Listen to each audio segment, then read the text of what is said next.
Je suis ravie, vraiment ravie de vous présenter Julien Porquet, qui est doctorant à l'Université de Cambridge en anthropologie sociale.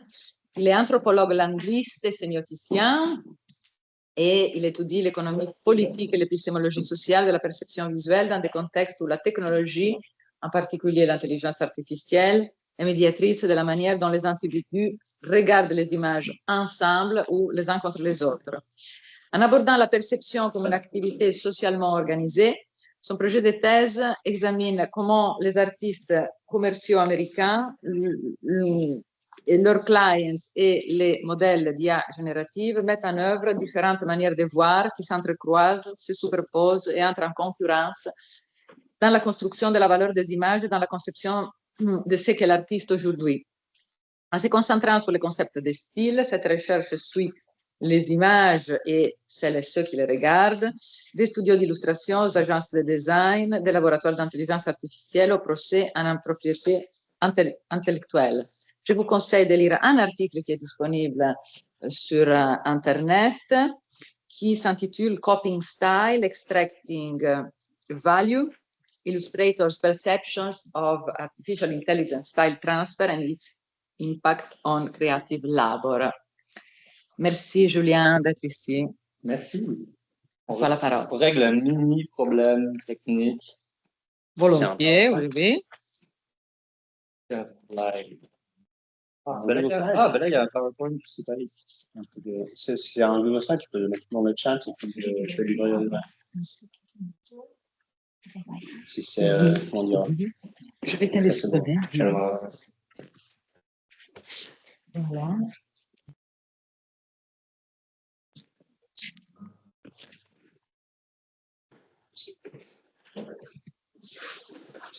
Julien a partagé. Non, mais t'inquiète pas pour ça. C'est juste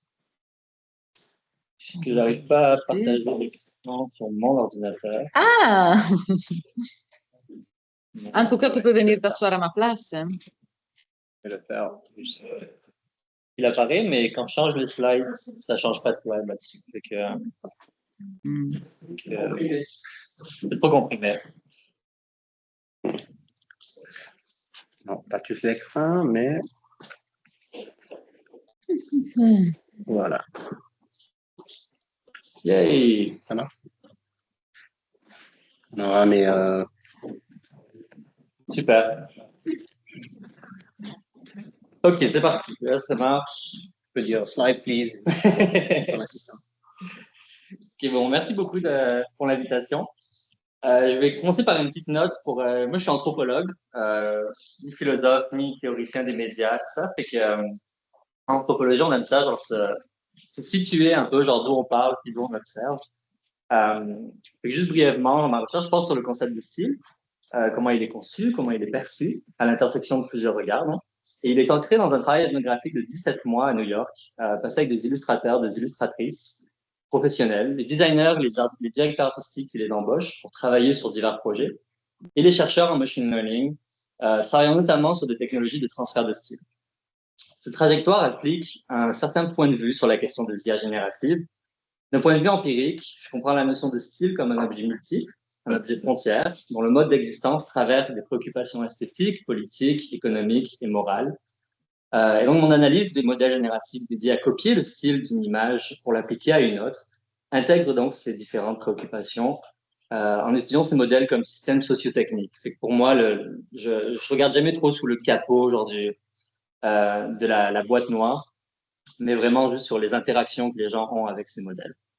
D'un point de vue théorique, mon approche est issue de l'anthropologie linguistique et sémiotique nord-américaine, basée sur la sémiotique de Charles Peirce, et appliquée aux interactions sociales par, entre autres, Michael Silverstein. Une des fondations de cette anthropologie linguistique-là, c'est de s'intéresser aux interactions comme source des phénomènes sociaux plutôt que de simples expressions, de règles internalisées. Ici aussi, cela implique que je m'intéresse moins donc à comprendre ce qui se passe sous le capot et donc plutôt à l'usage en contexte. Non, pas. Simone, une illustratrice, venait de passer 1 heure à générer des images avec son double computationnel. quand elle demande à Félix, son mari, de venir voir. C'était un dimanche matin, juste après le 4 juillet, la fête nationale, et nous étions sur leur balcon, avec mon ordinateur branché à une rallonge et mon enregistreuse sur la table. La bande sonore familière de Brooklyn jouait en arrière-plan, les oiseaux, la musique des voisins et les sirènes de police. En attendant Félix, je demande à Simone si elle demandera un divorce, s'il trouve que le modèle a généré quelque chose de très similaire à son travail. Probablement, elle me répond, avec un sourire. Je vais devoir rompre avec tous mes amis qui ont dit que ça ressemblait à mon style. Félix, finalement, s'assoit à la table et nous lui montrons les images générées dans le style de sa femme.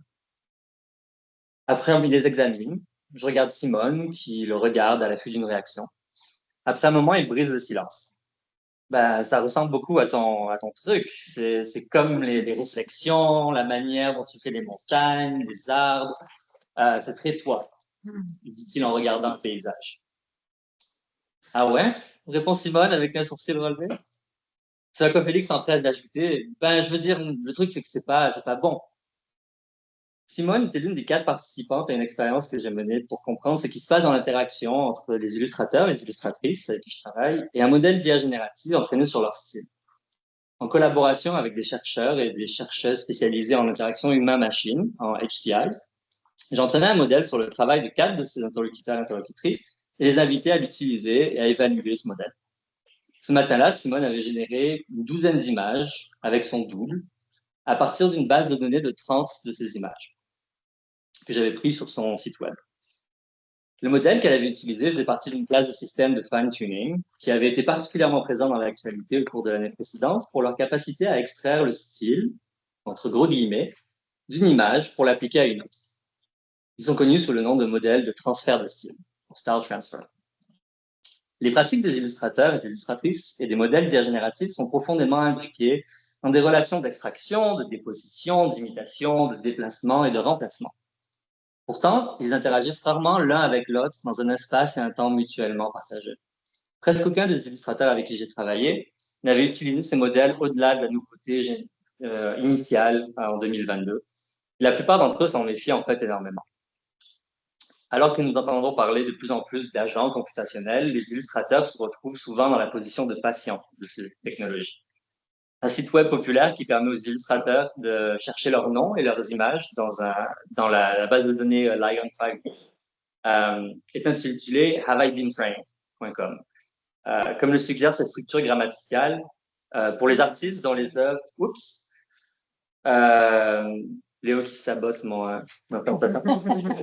Comme le suggère cette structure grammaticale, les artistes dont les œuvres qui ont à l'insu contribué à ces bases de données, l'entraînement est quelque chose qui leur est fait autant qu'à un modèle.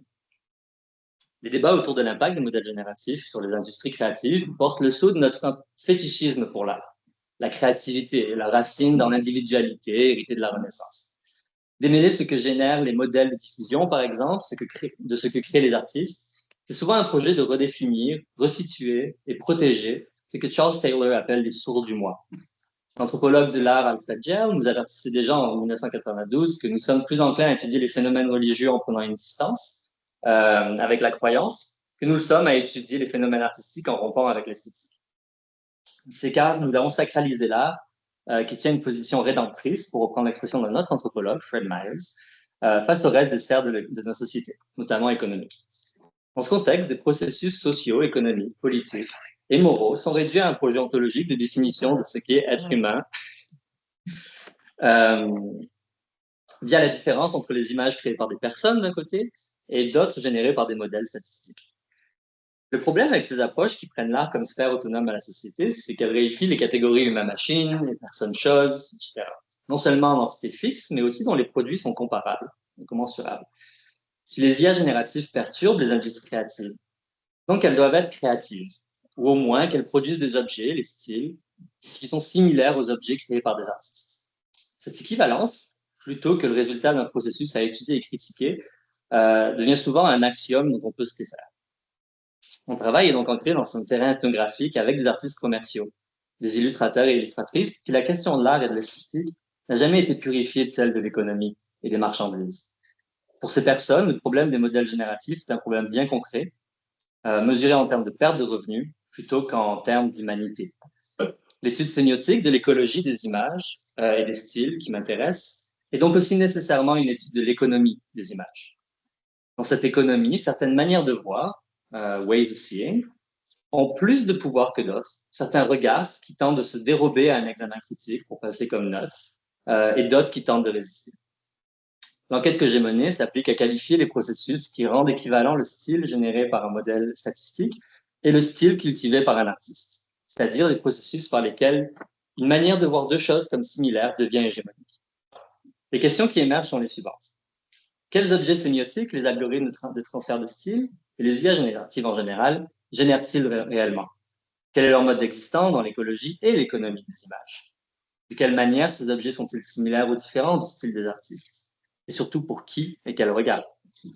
Dans cette présentation, je commence par établir comment les artistes conçoivent le concept de style, parce que je pense que c'est comme vraiment crucial de comprendre ça, et son rôle dans l'écologie et l'économie des images. Dans les nombreux efforts de comprendre la sémiose machinique dans ses propres termes, on oublie souvent que les pratiques et les significations qui la précèdent, mais qui constituent son substrat. Dans un deuxième temps, je contraste leur version de style avec la manière dont les algorithmes de transfert de style produisent leur propre version, pour établir que ces deux objets, malgré leur apparente similarité, sont en fait très différents. À partir de là, je fais un détour nécessaire par l'économie politique du style computationnel et comment le fonctionnement de ces modèles s'imbrique dans les logiques marchandes existantes. Ça fera écho, je pense, à Léo, à la présentation de Léo. Et finalement, j'examine un aspect de différence pour réfléchir à la notion de générativité, souvent à la source de la commensuration entre humain et machine. En particulier, cette notion de générativité est pertinente pour penser à l'économie politique du transfert de style et les manières de voir avec lesquelles ces systèmes sont alignés. Première partie, donc, c'est sur le style. J'approche la notion de style de manière différente de celle de l'histoire de l'art, au moins dans son projet taxonomique de classification de mouvements et d'attribution de maternité d'une œuvre.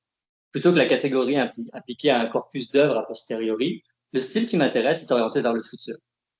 C'est que, comme l'anthropologue Eitan Wilf l'a avancé après Alfred Gell, le style est un principe génératif qui est responsable de la production de futurs signes. Dans la phénoménologie de Charles Peirce, le style est un third, une loi, une représentation, la troisième T genre de Peirce, qui guide l'organisation de qualités abstraites, des couleurs, des textures, etc., ce que lui appelle des firsts, dans leur émergence dans des objets concrets dont on fait l'expérience tous les jours des seconds. C'est qu'il a cette triade de first, second and third. L'idée importante ici, c'est l'idée de third comme principe génératif et que le style serait un tel principe génératif.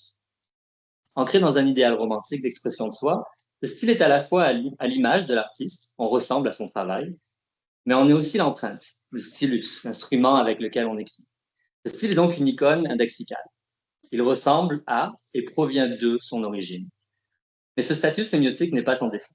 D'une part, si le style est dans sa forme idéale un désignateur rigide, comme les noms propres de Saul Kripke, cette indexicalité est sans cesse débattue et négociée et demande énormément de travail pour être maintenue.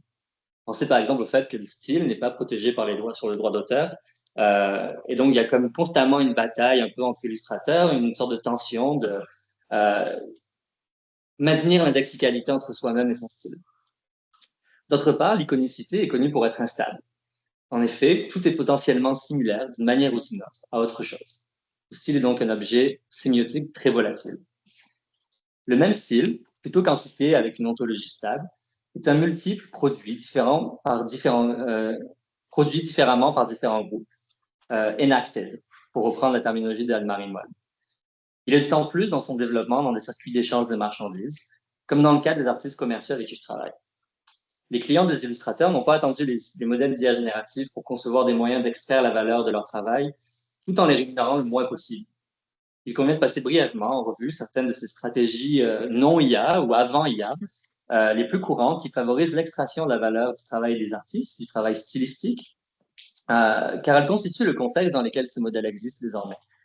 Par exemple, les agents de branding et de publicité utilisent énormément de mood boards, des collections d'images dans lesquelles le travail de plusieurs artistes se retrouve mêlé pour représenter un style générique.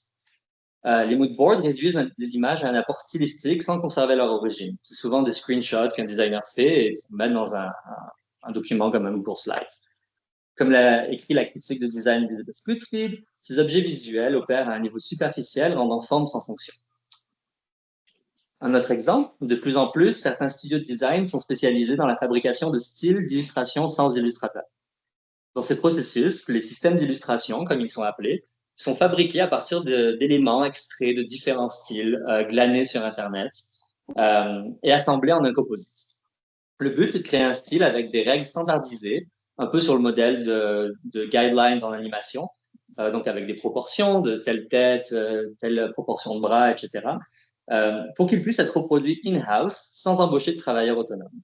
Pensez par exemple au style de Facebook, qui a été l'objet de nombreuses critiques depuis genre 2017-2018, avec ses personnages avec des petites têtes, des longs bras, des couleurs pastel. Enfin, aux États-Unis, une autre stratégie, l'essor des contrats work for hire, par lesquels un artiste qui travaille sous ce genre de contrat-là ne détient jamais les droits d'auteur de son œuvre et ne peut même pas, par exemple, montrer son travail dans son portfolio. Ces contrats ont créé un environnement de travail de plus en plus extractif pour les illustrateurs. Si je passe en revue ces stratégies avant l'IA, c'est que lorsqu'on se penche sur le mode de fonctionnement de certains algorithmes et les logiques sur lesquelles ils reposent, on se rend compte que plutôt que des innovations perturbatrices, complètement innovatrices, complètement nouvelles, elles sont en fait parfaitement alignées avec des pratiques et des idées déjà très bien établies. Pour récapituler, le style est donc hybride. Il est un signe intime de l'intériorité d'un artiste, mais il est aussi une marchandise de valeur dans une économie néolibérale, un objet singulier à la fois générique, individuel et à la fois collectif. Voir un style, c'est donc toujours le faire d'un point de vue particulier, capturer une seule facette à la fois. Cela implique donc aussi que pour tout projet d'objectification de la catégorie style, comme c'est le cas des algorithmes de transfert de style, dans le sens de créer un objet ontologiquement neutre et stable, et donc voué à être un projet d'imposition d'un point de vue totalisant aux dépens des autres. C'est ce point de vue vers lequel je me tourne maintenant. Texture. Si le nom des algorithmes de transfert de style indique un simple mouvement de translation d'un plan à l'autre, en pratique, il implique l'objectification, la réduction, l'extraction et la génération d'un nouvel objet sémiotique qui diffère largement du style des artistes. Pour comprendre cet objet, il faut se tourner vers l'histoire du transfert de style. La première phrase dans l'article de Léon Gatis sur le Neural Style Transfer, qui est comme un article un peu comme séminal, genre de 2016, sur le transfert de style neural, est la suivante. Transferring the style from one image onto another can be considered a problem of texture transfer. Ce raccourci entre le style et la texture pointe vers une longue histoire de technologies de computer vision and computer graphics. Le transfert de style et son prédécesseur, la transfert de texture et son prédécesseur, la synthèse de texture, sont des piliers de ces disciplines. La synthèse de texture réfère à la capacité d'un modèle d'analyser un patch de texture, un motif composé d'éléments qui se répètent de manière statistiquement un peu prédictible, et de l'étendre au-delà de la zone d'origine. Pensez par exemple au Generative Fill de Photoshop. Il a suffi d'un pas de plus, c'est un exemple d'un article de 99 de F. Ross and Long, donc avec cette notion de comme prendre une texture, l'étendre, mais aussi pouvoir la transférer à une autre image cible. Il a suffi d'un pas de plus pour passer de la synthèse de texture au transfert de texture et au transfert de texture à transfert de style. Dans un article de 2001, Image Analysis, Aaron Hertzman a utilisé la synthèse de texture pour créer ce qu'il a appelé des filtres artistiques, je cite, dans lesquels différents styles, l'huile, l'aquarelle et le crayon sont synthétisés. Fin de la citation. Là, vous voyez déjà qu'il y a comme un passage de texture à style qui n'est pas vraiment comme questionné. Et il y a aussi un raccourci, genre de style, qui réfère plutôt à un médium comme de l'huile, de l'aquarelle, du crayon. En utilisant la nuit étoilée de Van Gogh, parce que les informaticiens adorent Van Gogh, Hertzman a obtenu des résultats impressionnants à l'époque en transférant certaines qualités formelles de la peinture sur plusieurs photographes. Dans ce transfert, deux cassures sémiotiques sont opérées sur l'image. Une entre le style et son contexte, et l'autre entre le style et son contenu. Pour la première, entre style sans contexte. Une texture, c'est donc une zone dans laquelle la co-occurrence de pixels suit une certaine probabilité statistique. La texture est donc caractérisée par ce que Michael Silverstein, après Roman Jakobson, appellerait, dans le contexte du langage, la cotextualité d'un signal. Pour Silverstein, la cotextualité, c'est la forme de lexicalité interne au texte qui connecte chaque élément à un autre. L'exemple prototypique de cette cotextualité, c'est la fonction poétique de Jakobson, qui dirige l'attention sur l'arrangement des signes dans une phrase, dans un vers, en relation les uns aux autres. Mais à l'inverse de la cotextualité poétique, toujours liée à un contexte de manière dynamique, qu'il produit, qu'il reçoit, etc. La texture générée par un modèle d'IA, transfert de style, transfert de texture, est une fragmentation de l'image séparée par dessin de tout contexte. Si pour les illustrateurs et illustratrices, le style est toujours lié à un contexte, de qui le regarde, avec quelle connaissance préalable, dans quel but, le style computationnel est destiné à être au-delà de tout contexte. Cette différence, c'est celle que Paul Durish examine dans les conceptions de contexte qui séparent la recherche en machine learning, puis celle en sciences sociales et en sciences humaines. Il explique que dans les premiers, pour la machine learning, le contexte est une catégorie donnée, un environnement dans lequel les données sont à situer.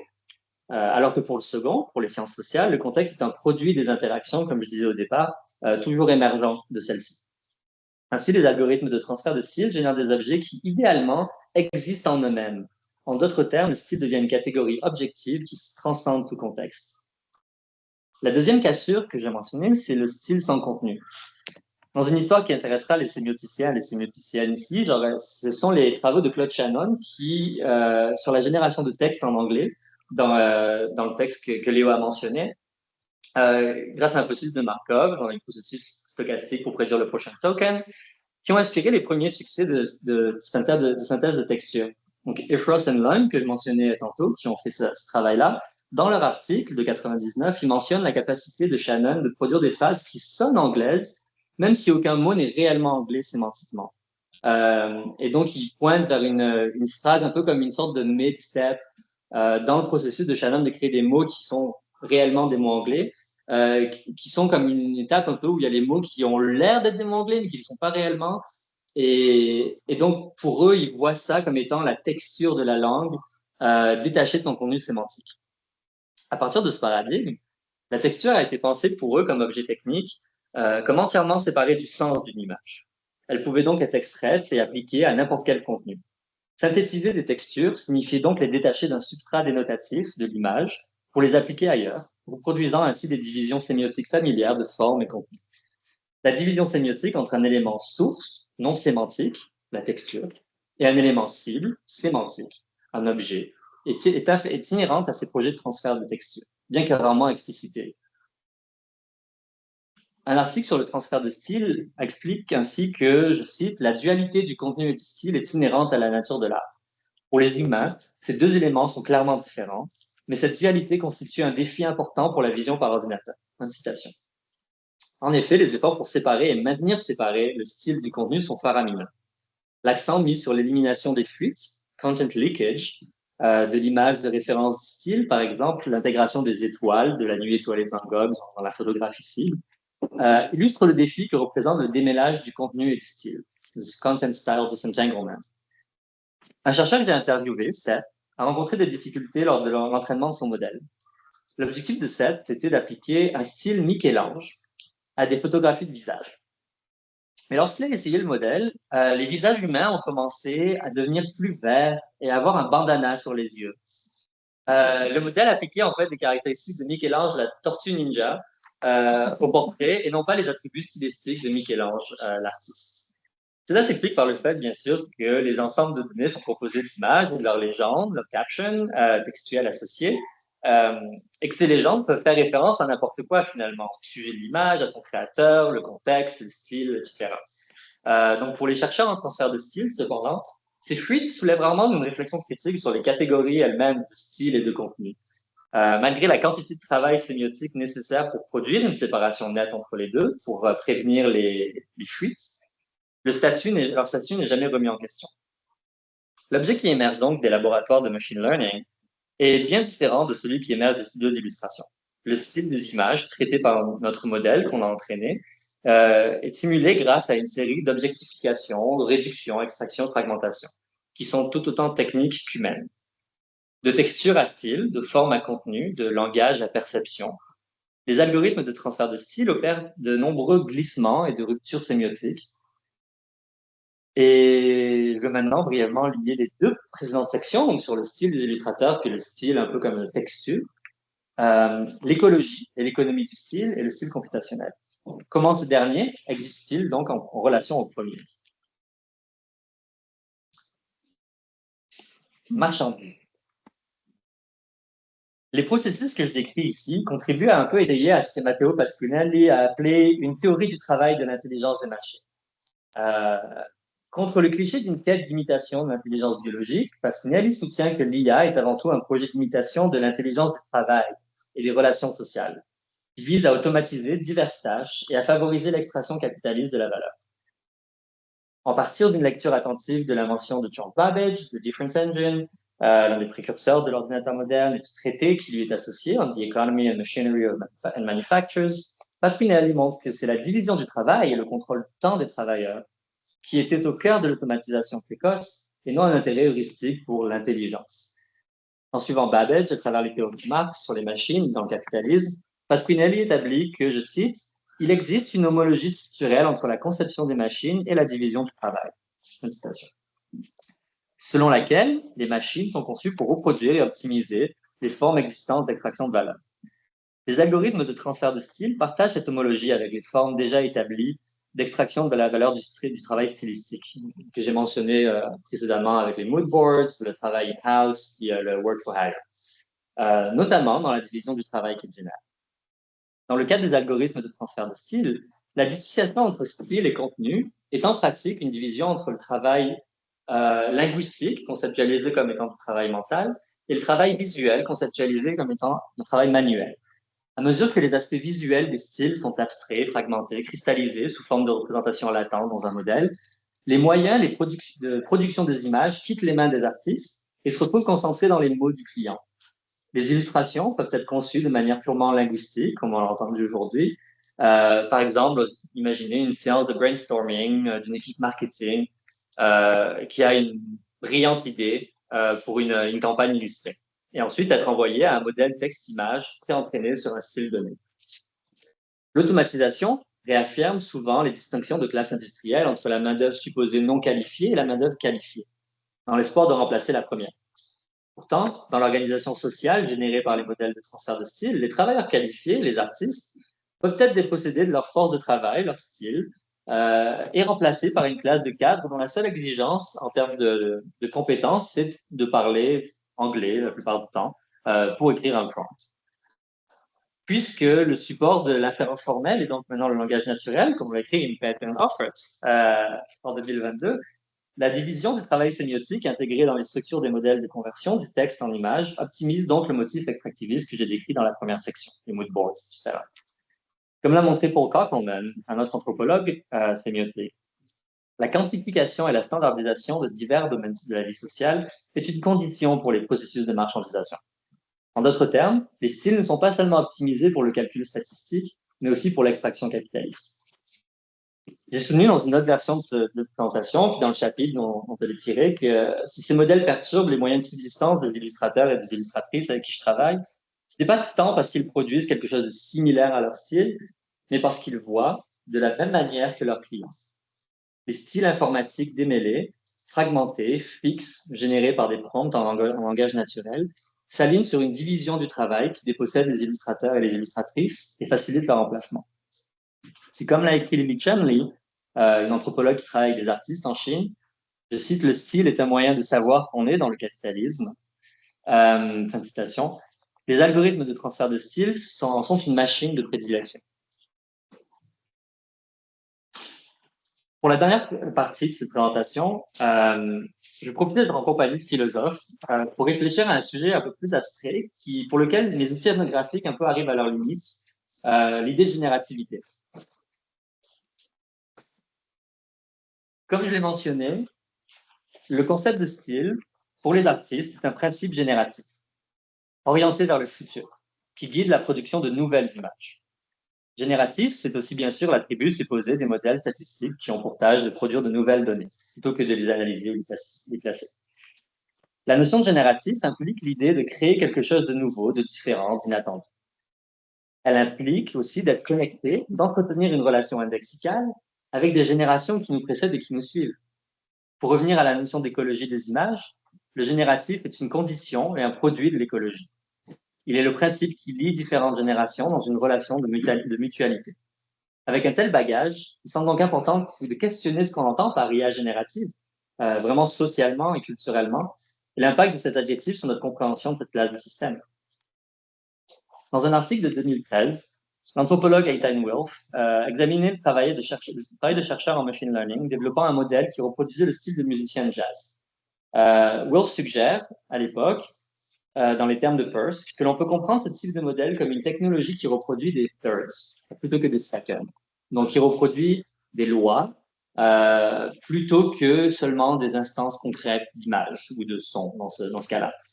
Une enregistreuse ou une photocopieuse, par exemple, sont des technologies qui reproduisent des seconds, des œuvres individuelles, des objets particuliers. En revanche, un modèle génératif entraîné à reproduire le style d'un artiste serait une technologie qui reproduirait un third, un tweet, une abstraction, une règle. Il explique que, je cite, The creation of a doppelganger of the artist, one who is identically generative and interactive as the artist himself, is radically different from the static likeness produced by sound recording technologies and even automatons that perform pre-programmed and limited set of past composition and performances of another person. À la lumière de mes propres données, j'aimerais challenger un peu cet énoncé, la notion de génératif qui en découle. Brièvement, nos contextes ethnographiques sont vraiment différents. Le terrain de Wilf, comme je l'ai dit, a pris place il y a plus de 10 ans, dans un contexte de laboratoire de recherche, avec des artistes curieux, enthousiastes à l'idée de technologie qui reproduit un style. Sur une technologie, des chaînes de Markov et un médium artistique, la musique, c'est vraiment différent de mes sujets. Donc ma critique ici vise plutôt à compléter plutôt qu'à défaire son analyse. Le premier problème avec l'idée d'une intelligence artificielle générative dans ce contexte-là, ce qu'elle réifie via la notion de similarité iconique, l'idée que l'attribut principal du style, c'est la constance, la continuité, ancrée dans l'idée que l'identité d'un individu est caractérisée par un état de continuité dans le temps. Du point de vue des artistes, le style est tout sinon plus caractérisé par des départs, des changements, qui, s'ils ne sont pas toujours perceptibles par un regard extérieur, en sont néanmoins constitutifs. En 2022, Nick Cave, le musicien, écrivait en réponse à un fan qui avait généré une chanson dans son style, je cite, Writing a good song is not mimicry, or replication, or pastiche. It's the opposite. It's an act of self-murder that destroys all one has tried to produce in the past. Une citation. Similairement, Simone, qu'on a rencontré au début de cette présentation, m'expliquait que pour chaque nouvelle image, je cite, I maintain my taste and sensibility, but I have to expand that. There's some sort of pain of growth attached to that. It's difficult. L'idée qu'un modèle est génératif sur la base de sa capacité à reproduire une similarité iconique entre ses produits, dans le cas du style, est donc limitante. Alors que je demandais à Simone si les résultats de son modèle seraient suffisants pour ses clients, elle m'a répondu, The clients, they want a nice image and a specific style. Then kind of prompting me like I'm an AI. They don't quite understand that some of the prompts they are giving me are impossible to implement with that same language. It's a different image. I have to work with it differently, and I'm going to do it differently to get that same kind of feeling that you want. I have to find new ways to do it. And this AI, là en référant au modèle qu'on avait entraîné nous-mêmes, is very much showing me it can't do that. It can't apply the same language to a different image. That's what it promises, but it's not working. Comme Simone l'explique, pour reproduire son style pour une nouvelle image, le processus implique de nombreux changements, plutôt que de simplement suivre une recette. Si le modèle échoue à faire ce travail, c'est car il est limité à un snapshot de son style, représenté par la base de données, bien sûr. Cette base de données, plutôt que le répertoire dynamique des expériences d'un artiste, est une version fixe, figée de son travail à un moment T. La base de données est un arrêt sur image. Mais si la notion de génératif, pour Simone et les autres artistes avec qui j'ai travaillé, implique nécessairement le changement, il est donc impossible pour un modèle, pour eux, limité à sa base de données à un moment T, d'être génératif dans ces termes. Si, comme je l'ai mentionné au début de cette présentation, le style d'un artiste est une icône indexicale de sa personne, la base de données en est une icône dont l'indexicalité est figée, cristallisée, plutôt que dynamique. C'est peut-être un souvenir, like memory, comme l'a mentionné Nouria, mais peut-être sans la capacité de se souvenir, like memory without remembering. Un autre indice de cette limitation de la notion de générativité pour penser à ces modèles dans le contexte du transfert de style, c'est par exemple le cas du problème des données synthétiques. L'avancement technologique du machine learning est largement un processus quantitatif. Les stores récemment effectués ont moins à voir avec des innovations qualitatives particulières dans le type d'architecture. Le premier modèle de diffusion, c'était 2015, mais plutôt avec l'accessibilité à des grandes quantités inédites de données, la puissance de calcul, GPU, etc. Alors qu'elles arrivent au bout des données publiquement accessibles sur Internet, il est donc urgent pour de nombreuses compagnies d'accéder à toujours plus de données. Cependant, il a été démontré récemment que les données synthétiques, elles-mêmes générées par des modèles, ne permettent présentement pas d'entraîner de nouveaux modèles. Au contraire, cela provoque ce que Ilya Shumailov a appelé un model collapse, un effondrement de modèle. L'enjeu est d'autant plus urgent alors que l'Internet est à chaque jour rempli de slop générés par des machines et récoltés eux-mêmes, sprayed par des bots pour entraîner de nouveaux modèles. L'effondrement de modèles, donc, nous dit Shumailov, est un processus, je cite, dégénératif. Les données synthétiques sont donc stériles dans un sens, au moins socialement, et ne permettent pas de cultiver la prochaine génération et ne participent donc pas, dans un sens, à l'écologie et l'économie des images. Qu'en est-il à tort de la notion de Wills que ces technologies reproduisent des thirds, des lois qui sont génératives, des principes génératifs, qui mènent à la création de nouveaux objets? La réponse de Simone, l'illustratrice que j'interviewais à ma question, commençait par l'idée que pour ses clients, les résultats de son modèle pourraient sembler suffisants, même si pour elle, c'était vraiment, vraiment différent puis de piètre qualité. Mais seulement car les clients ne comprennent pas tant ce qui est impliqué dans le processus génératif du style. Ils ne voient le style que de l'extérieur, comme j'ai mentionné plus tôt, comme une marchandise ou une ressource naturelle à standardiser. Je suggère donc plutôt que de reproduire des thirds, les modèles génératifs excellent plutôt à extraire des firsts, des qualités abstraites comme les textures, les couleurs, etc., et à bâtir à partir d'une base de données fixe et à les aligner de manière cotextuelle dans la production de nouvelles images. Ces chaînes de firsts, même si elles émulent pour certains regards le style des artistes, n'excèdent jamais en pratique la somme de leurs parties. De la même manière que la capacité d'un LLM à créer des chaînes de tokens cohérentes ne peut être confondue avec la génération d'une pensée, la production d'une chaîne de qualité visuelle mis bout à bout n'implique pas non plus nécessairement la capacité à créer un style. La notion de générativité implique aussi forcément celle de génération, mais qui doit elle aussi être révisée. Comme l'ont pointé les anthropologues Sahana Ghosh et Megan Sharmat-Sideb, je cite, "Generation here alludes to the possibility not of maintaining linear associations over time, but of holding and imagining disjunctive and distinct together across the random action of boundaries." Il y a de nombreux échos entre leur critique de la notion de génération comme forme de reproduction patriarcale et ma critique du génératif comme reproduction capitaliste.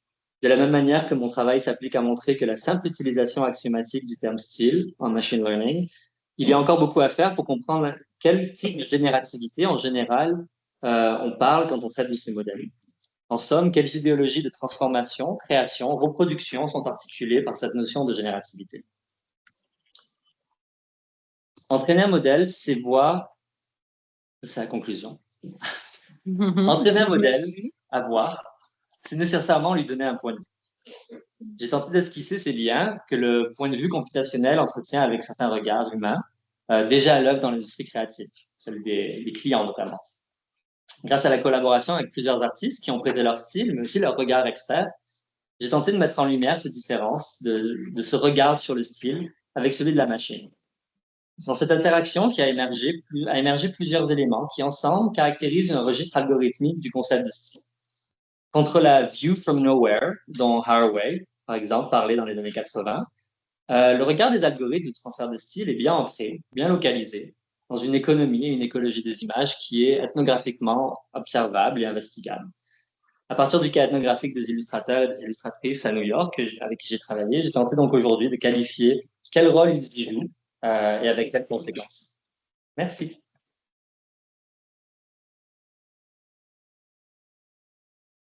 Merci beaucoup, Julien. J'ai beaucoup apprécié ton intervention. Alors, peut-être une première question, une question. J'avais beaucoup apprécié l'article d'Ethan Wilf et je me rappelle qu'il parlait aussi de quelque chose dont peut-être tu n'as pas parlé très implicitement, la déhistoricisation des styles. qui revient puis au même, c'est-à-dire à devenir des marchandises sans temps et sans ancrage véritable.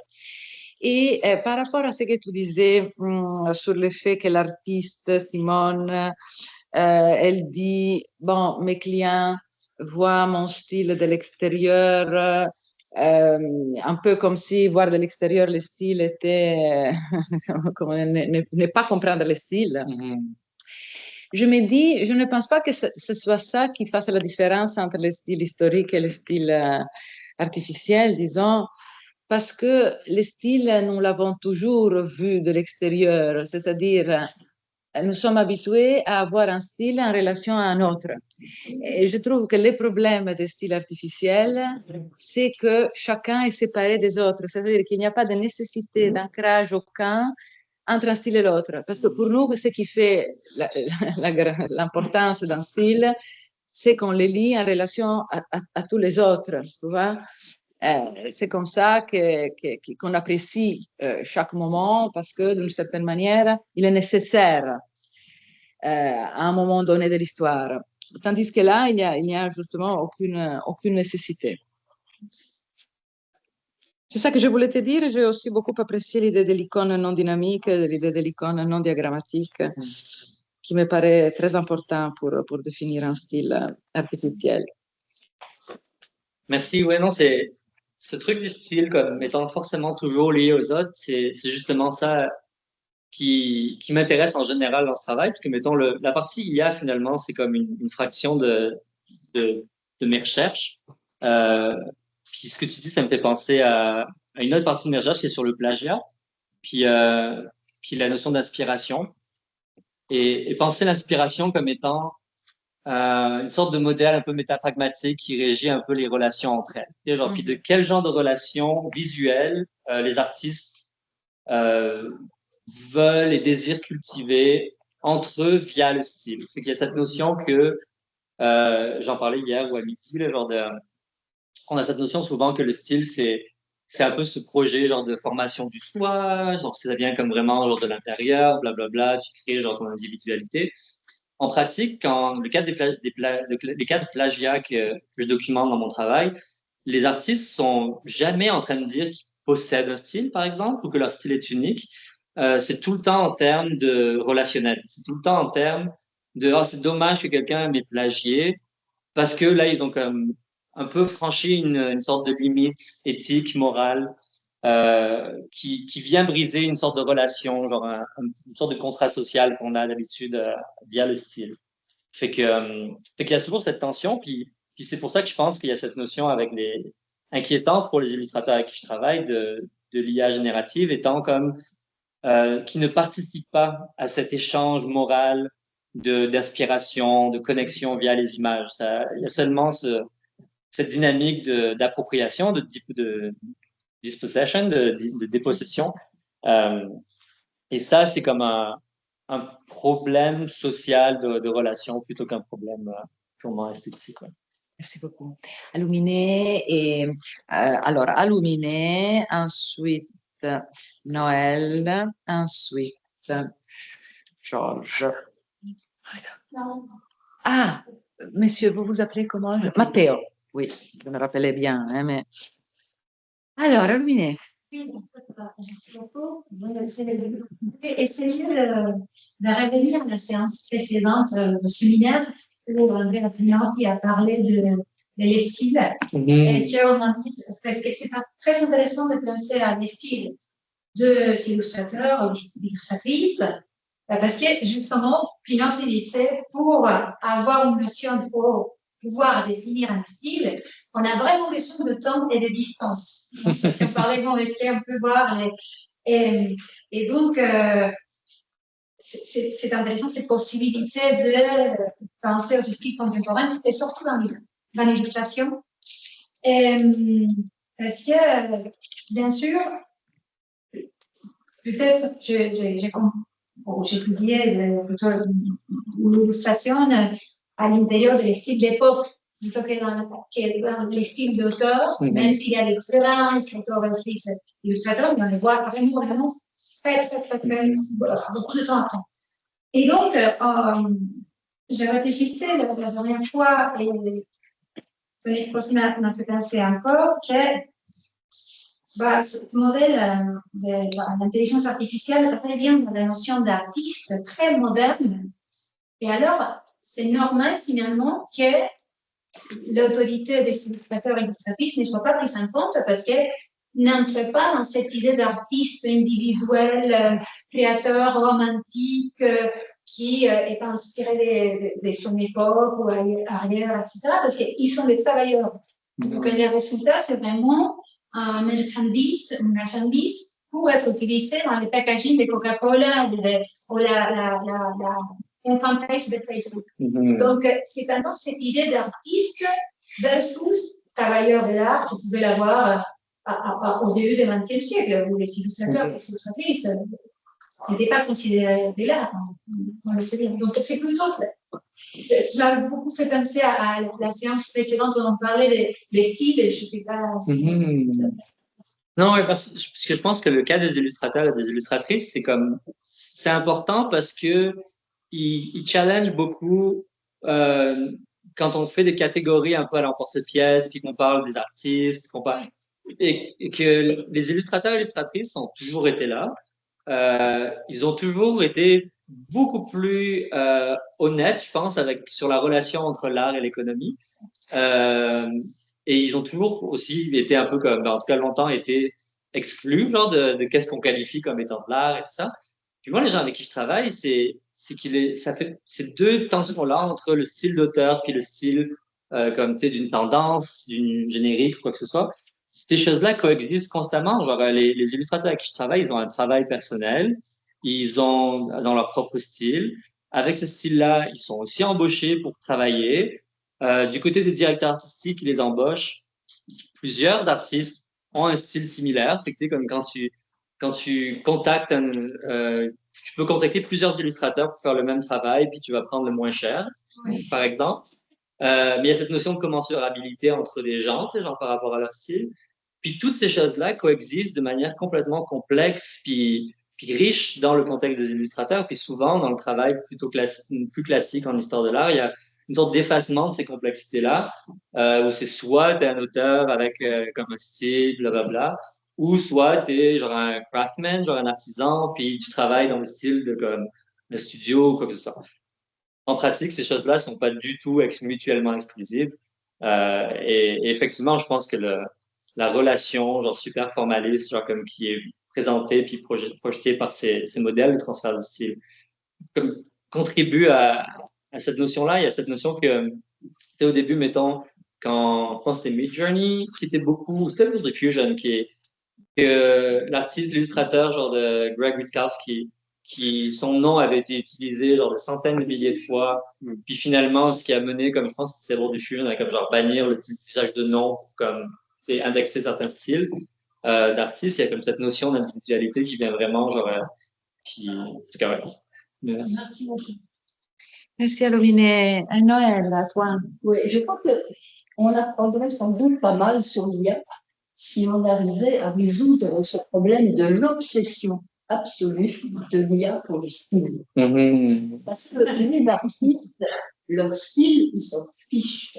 C'est pas du tout quelque chose qui les préoccupe d'avoir un style. Hein? Ils se préoccupent de leur écriture. Vous avez tout à l'heure cité la fonction poétique de Jacobsen. Qu'est-ce que c'est? C'est la projection du principe d'équivalence de l'axe paradigmatique sur l'axe syntagmatique. Ça, c'est très intéressant. C'est une opération qui, effectivement, produit des choses. Okay? Bon, les écrivains sont obsédés par l'écriture. Ils ne sont pas du tout obsédés par le style. Le style, d'ailleurs, c'était une notion qui était devenue complètement vieillotte dans le domaine de la littérature et de littéraire. Personne n'osait plus parler de style. Maintenant, il n'y a plus que du style. Et alors, comme le disait Anne Millet, on en a vu effectivement beaucoup dans la dernière séance. On a vu Anne Hidalgo, la maire de Paris, déguisée en jeune fille à la perle, parce que dans le style de Vermeer. Vous disiez que les gens d'IA adorent Van Gogh, absolument. Ils adorent aussi Rembrandt. Et j'ai entendu lors de la dernière séance cette phrase quand même hallucinante. on nous montre une image du Lia et on dit voilà, c'est ce que Van Gogh aurait pu faire d'un Rembrandt. Vous vous rendez compte ce que Van Gogh aurait pu faire? Quel intérêt, si vous me demandez. Donc, il y a vraiment là quelque chose à analyser, si ce n'est à psychanalyser, cette obsession du style, et aussi, vraiment sur le plan intellectuel et culturel, le sens de ce geste qui consiste à aller chercher une notion qui avait totalement vieilli, parce qu'effectivement, elle n'avait plus de sens dans le contexte des études littéraires dynamiques et génératives. Et voilà que cette notion de style reparaît. Il n'y a plus qu'elle. Vraiment, on ne peut pas assister à une communication sur l'IA sans entendre parler du style. Alors, est-ce que vous pourriez nous faire une psychanalyse rapide de l'obsession des gens de l'IA pour le style? Oui, ben, je pense que le style, c'est une métaphore pour d'autres choses beaucoup plus fondamentales dans la société. Non seulement, par exemple, d'un point de vue à une échelle plus grande, c'est la notion de culture. Cette notion de principe génératif, tu sais, comme le style, c'est aussi un modèle pour la culture, comment on pense à la culture, depuis genre comme Geertz, puis genre tous ces anthropologues-là. Et à un point de vue beaucoup plus, à une petite échelle, c'est aussi la notion de personnalité, puis de rendre visible genre une vie interne, genre comme il y a cette obsession avec il faut rendre public, puis enfin une obsession. En même temps, c'est une obsession parce qu'on n'est pas des individus qui vivons chacun dans nos têtes, on est dans une société, on a des relations sociales, puis pour inférer genre ce qui se passe dans la tête des gens, dans leur cœur, etc., il faut avoir une sorte d'expérience phénoménologique, et le style, ça permet ça. C'est aussi le symptôme d'une pauvreté culturelle affligeante. Moi, je suis pas sûr. Si vous avez...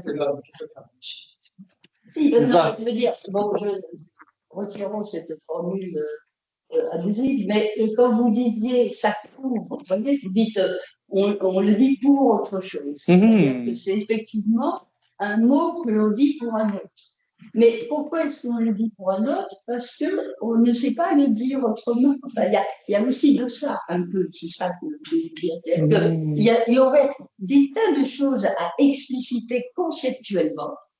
Et en fait, Lilia ne le fait pas, et elle couvre, si vous voulez, cette absence de conceptualisation par des mots, et style en est un. Il y en a d'autres, hein, mais style est vraiment un mot symptôme d'une. Alors, je ne sais pas si c'est un refus. Peut-être motivé parce qu'on ne veut pas, justement, il y a des choses qu'on ne veut pas dire, ou bien si c'est simplement une incapacité à conceptualiser.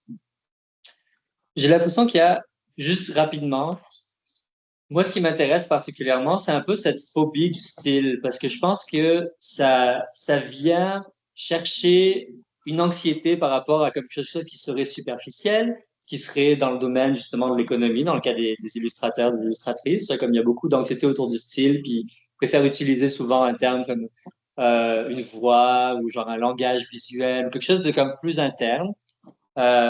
Puis moi, ça m'intéresse comme phénomène parce que moi, personnellement, autant en tant qu'artiste qu'en tant que chercheur, j'ai aucun problème avec la notion de style. Je trouve que c'est très sain de parler de style, c'est très sain de parler de commodification, genre de marchandisation, genre de notre vie interne, genre c'est des processus qui existent. Et je pense qu'avoir peur de parler de ces termes-là, c'est se voiler un peu la face sur la réalité. Juste encore un mot, quand vous avez vous-même, je crois, prononcé le mot de plagiat. Bon, mais quand on fait un plagiat, effectivement, on fait une stylisation de l'écriture, hein, qu'on peut appeler un style. Mais on stylise effectivement les traits savants. Et ce phénomène, on définit l'écriture quand on fait un plagiat. Vous voyez?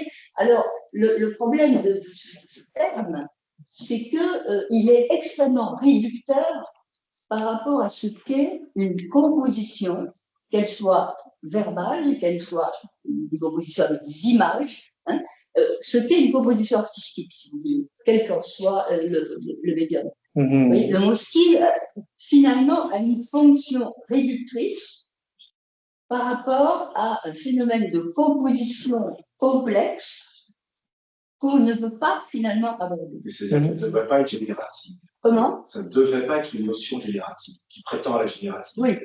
À ce moment-là, c'est la caractérisation, c'est qu'après coup, ou alors c'est, comme dans certains trucs de design, c'est de la facture, il y a certains trucs d'objets, voilà. Et non, oui, mais ça parvient aussi à ce que vous disiez quand vous avez parlé de plagiat, par exemple. Vous voyez? Ouais. Mais tu as dit toi-même, non, que c'était un mot que même Gatis et Hertzmann, tout ça, ils ont mis un peu a posteriori un banding gros pour des techniques qu'ils appelaient en effet texture. Et...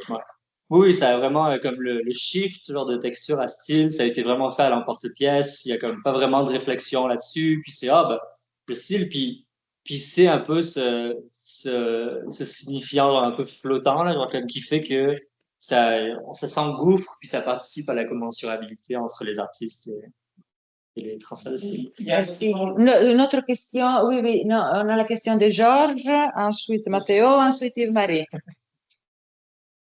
C'est pas une question, c'est juste un commentaire général sur les exposés de l'après-midi. J'ai été assez frappé par cette référence à Marx, donc à l'image considérée comme une marchandise. Et donc, une marchandise dont on élimine le sens et qui sert à circuler. Alors, ça me frappe beaucoup parce que ça me fait penser, peut-être qu'on a déjà fait cette analogie, ça me fait beaucoup penser à un mouvement artistique qu'on appelle le postmodernisme. Parce que dans le postmodernisme, qu'est-ce qui se passe? Les images sont justement traitées comme des marchandises, on les emprunte, on se les approprie, on élimine complètement le sens et on se contente simplement de les reproduire pour justement, en se les appropriant, pour générer d'autres images. Donc, ça me frappe beaucoup, cette comparaison. Et le postmodernisme a justement été critiqué par les artistes modernes pour l'évacuation de la dimension sémantique. Voilà. Est-ce que cette évacuation, c'est dû à la complexité que représente pour l'intelligence artificielle de saisir où est le sens, et que du coup, c'est plus pratique de parler simplement d'une circulation généralisée des images? En tout cas, je suis frappé par cette comparaison. Voilà, simplement une remarque. C'est ce qu'avait théorisé James. Oui. Malovitch a beaucoup écrit sur ceci, sur cette question il n'y a rien de neuf d'une certaine manière dans ce que l'IA générative produit, c'est une répétition du post-modernisme. Alors, Matteo. Alors déjà, merci pour l'exposé que je trouvais très intéressant. J'avais une question sur un point précis. Donc, à un moment, vous avez dit que voilà, vous partiez d'une fondation qui disait que l'IA générative était censée reproduire des lois, des thirds, et qu'en fait, vous l'analysiez plutôt comme alignant des firsts, des qualités des produits issus de la primilité, c'est ça, voilà, chez Peirce. Et moi, ça m'a fait penser à quelque chose, c'est que, on savait que c'était déjà sous-jacent chez Peirce, mais c'est Robert Marty. Je ne sais pas si vous voyez, c'est un sémioticien qui a le spécialiste de Peirce et qui, en fait, a, je crois, quasiment démontré logiquement qu'en fait, donc les thirds, ou les produits de la tiercéité, présupposaient, en fait, les étapes précédentes, même au niveau concrètement, qu'un signe qui est une loi présuppose en fait des signes au niveau second et au niveau primaire.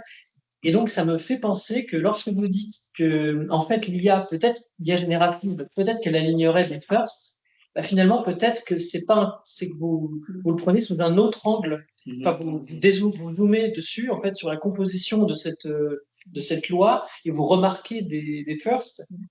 Peut-être alors même qu'en fait, c'est normal puisque c'est la composition de toute loi, que tout signe, selon Peirce, se base sur les firsts. Donc peut-être que c'est une histoire de point de vue et de niveau de zoom, on va dire, sur la composition du signe, que quelque chose qui viendrait contredire la composition précédente. Je veux savoir ce que vous en pensiez. Ouais, non, c'est super intéressant. Puis je pense que c'est là où justement l'anthropologie sémiotique, genre à la Silverstein, puis tout ça, genre on arrive à une limite de peu l'exégèse qu'on fait genre aussi de Peirce. Genre je pense qu'on est limité justement parce que notre but, c'est toujours de commencer à partir de ce qui est ethnographiquement observable. Puis je pense qu'en effet, ça implique que moi, ce qui m'intéresse, c'est que je commence un peu par presque les seconds, right? Puis ensuite, ben, j'infère genre le reste à partir de ça, mais oui, je pense qu'en effet, ben, comme ça, cette chaîne-là, genre de first, second, ça, c'est super intéressant. Effectivement, au niveau ethnologique, c'est vrai qu'on peut difficilement aller avant les seconds, vu que sinon on arriverait à quelque chose de purement phénoménologique, très, très, très difficile à très difficile à décrire. Moi, mon unité d'analyse, ben, c'est l'interaction. C'est jamais ce qui se passe dans la tête des gens. C'est jamais des lois super genre, abstraites. C'est les interactions. Oui. Et du coup, l'interaction, il faut forcément plusieurs points. Merci. Merci. Dernière question. Yves-Marie. Je me demandais si se concentre sur un artefact qui doit remplir une mission fonctionnelle, voiture, vêtements, etc. Est-ce que la notion de style ne se laisse pas travailler plus facilement? En particulier, j'ai l'impression qu'elle se poser de façon plus simple. Et c'est une facture de la fois utilitaire et qui doit remporter leur vision, ou bien remporter un certain temps, en fonction de certaines vies. C'est la question. Et donc, c'est l'observation, alors que c'est rapidement sur les images, est très lié aux France. Donc, le langage, une glose, qui évidemment est complètement normalisé par différents logiciels. Mais si elle est plus expressive et plus variée, ce serait plus intéressant. Je remarque que dans le cas du style, pour l'instant, il n'y en a pas. On dirait que dans une première phase, il n'y a pas de police du style, on ne n'entraîne pas les modèles en accompagnant d'un commentaire. Voilà, pas de réalité qui arrive dans le point. Ouais. Alors, est-ce que ce serait utile? Est-ce que ce serait intéressant? Voilà, c'est. Mais en fait, je pense qu'il y a un manque de spécificité du côté du machine learning, même techniquement, comme objet technique, de qu'est-ce que c'est le style. Puis souvent, c'est un leftover. C'est quelque chose qui, genre, par exemple, la manière dont on entraîne, genre le LoRa qu'on a entraîné nous pour cette expérience-là, il faut écrire le caption pour chaque image. Et il faut l'écrire, ces légendes-là, de manière à décrire plus granulairement possible le contenu sémantique des images. Puis peu importe tout ce qui n'est pas décrit, c'est un bonhomme en train de. C'est ça. C'est ça. Et on ne rentre pas dans la facture, le pinceau, l'épaisseur. En fait, c'est ça, c'est que ce qui n'est pas décrit, c'est ce que le modèle va comprendre comme étant le style. C'est vraiment une définition genre comme négative en fait, c'est tout ce qui n'est pas sémantique finalement genre devient genre le style. Puis ça c'est une tension qu'on retrouve constamment, même genre dans les procès en ce moment contre StabilityAI et tout ça, la manière dont le style n'étant pas protégé par les lois sur le droit de la propriété intellectuelle. C'est ça. Et puis il y a cette notion que les styles, ils peuvent pas ils sont vraiment, on peut pas les décrire avec du langage parce qu'ils excèdent un peu ce truc-là. Puis les avocats souvent quand on lit les transcripts là, genre de ces procès-là, c'est super intéressant parce que quand ils veulent défaire la notion qu'il faudrait protéger les styles des artistes, souvent ils décrivent les styles des artistes de manière super triviale. C'est qu'avec des mots très simples, ils vont faire ben là, ton style, on peut le décrire comme étant des personnages noirs et blancs avec des gros yeux. Est-ce que ça veut dire que ça y est, maintenant, tu possèdes tous les personnages en noir et blanc avec des gros yeux? Puis tu sais, c'est une utilisation de la différence sémiotique entre la manière dont le langage fait le travail de référence versus les images, qui est utilisée constamment dans ces contextes-là légaux. Puis ça fait que c'est toujours un fossé entre le langage et l'image. Merci, merci, merci. Merci à tous les trois. Vous avez été vraiment grands aujourd'hui.